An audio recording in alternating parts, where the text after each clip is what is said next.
بسم الله الرحمن الرحيم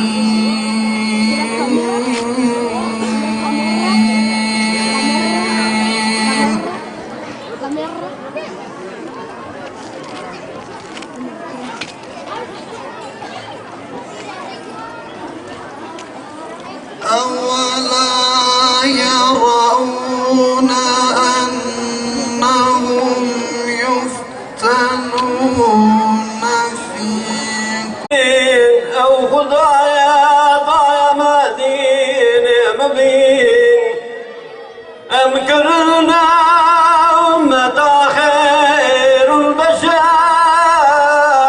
تابعي ومقتضى الأموال أو خدايا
hasretin kurağında, şu zulüm aşağında, hasretin kurağında, aşkınla kavrulmuşuz, yolundayız yolunda, aşkınla kavrulmuşuz.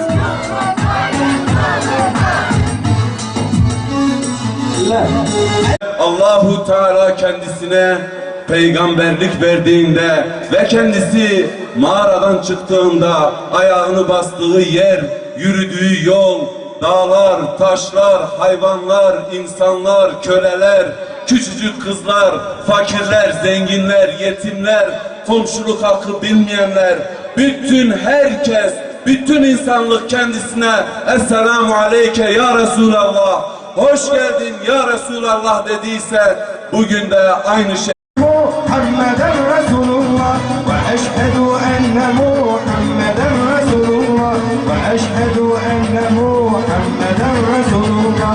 Ya Habibi selamullah aleyke daimen, ya Habibi selamullah aleyke ebeden, ya Habibi selamullah aleyke daimen, ya Habibi selamullah aleyke ebeden.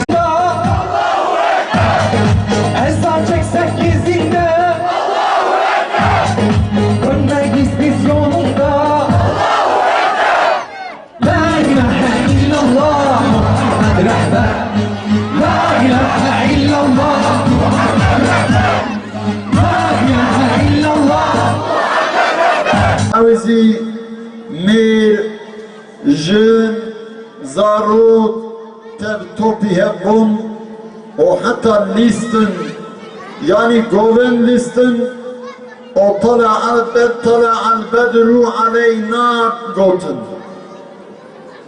devrxane leyli xistin o dilisten o Resul-i Khuda tebrik dikirin o ronayı serme tulu akriye roja imana derketiye digoten o aleyhissalatu vesselam'ı devam kef hoştu bu.